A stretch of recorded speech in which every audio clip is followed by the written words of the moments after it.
Ya nggak usah pakai kekerasan, ya Pak. Enggak tekan keras. Ya ngapain Bapak mukul saya?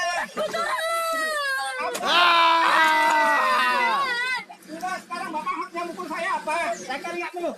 Mukul, tangan saya dipukul, kepala saya dipukul. Ya udah. Enggak, gimana sekarang maunya? Ya udah mau yuk ikut saya. Enggak perlu kesana-sana kalau mau disini.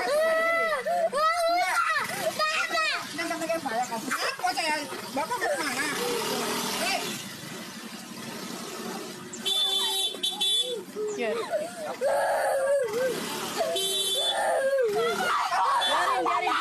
aja. tak viralin kamu. Seringkali ketika kita berkendara kita sering melihat petugas di jalan, baik petugas yang mengatur lalu lintas ataupun petugas yang melakukan operasi razia. Pastinya kita sudah familiar dengan petugas ini yaitu Polisi Lalu Lintas Polantas dan Dinas Perhubungan, Dishub. Kedua instansi ini sering kita temui, namun apakah perbedaan dari keduanya? Mari kita bahas pada tulisan ini. Polisi Lalu Lintas Polantas adalah polisi lalu lintas adalah unsur pelaksana atau suatu unit kerja di bawah naungan Kepolisian Republik Indonesia yang bertugas menyelenggarakan tugas kepolisian mencakup penjagaan, pengaturan, pengawalan dan patroli, pendidikan masyarakat dan rekayasa lalu lintas, registrasi dan identifikasi pengemudi atau kendaraan bermotor, penyidikan kecelakaan lalu lintas dan penegakan hukum dalam bidang lalu lintas guna memelihara keamanan, ketertiban dan kelancaran lalu lintas. Berdasarkan UU 22 Tahun 2009 tentang lalu lintas dan angkutan jalan, tugas dan fungsi dari Polri dalam lalu lintas adalah sebagai berikut. Pengujian dan penerbitan SIM kendaraan bermotor. Pelaksanaan registrasi dan identifikasi kendaraan bermotor. Pengumpulan, pemantauan, pengolahan, dan penyajian data lalu lintas dan angkutan jalan. Pengelolaan Pusat Pengendalian Sistem Informasi dan Komunikasi Lalu Lintas dan Angkutan Jalan. Pengaturan, penjagaan, pengawalan dan patroli lalu lintas. Penegakan hukum meliputi penindakan pelanggaran dan penanganan kecelakaan lalu lintas. Pendidikan berlalu lintas. Pelaksanaan manajemen dan rekayasa lalu lintas. Pelaksanaan manajemen operasional lalu lintas.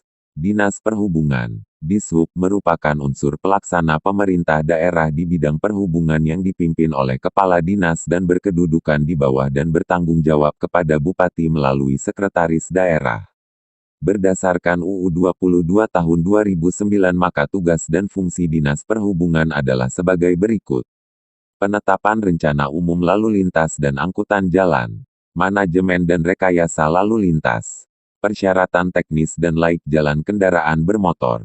Perizinan angkutan umum, pengembangan sistem informasi dan komunikasi di bidang sarana dan prasarana lalu lintas dan angkutan jalan.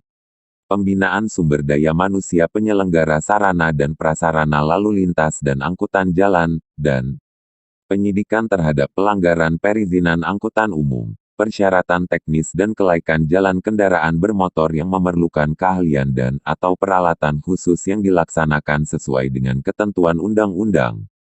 Dari tugas dan kewenangan di atas apakah kita masih bingung mencari perbedaannya? Pasti, karena bahasa di atas merupakan bahasa undang-undang. Jadi, mari kita lihat poin pentingnya di bawah ini. Kebijakan manajemen dan rekayasa lalu lintas untuk jangka menengah dan jangka panjang dibuat oleh Dinas Perhubungan. Untuk pelaksanaan operasionalnya selama masa percobaan dilaksanakan oleh Polisi Lalu Lintas. Contoh kebijakan penetapan sistem satu arah (SSA) di suatu ruas jalan.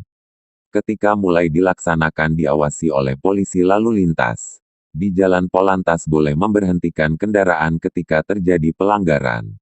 Apakah Dishub tidak boleh? Jawabannya boleh, dengan syarat didampingi oleh petugas dari kepolisian, dalam hal ini adalah Polantas.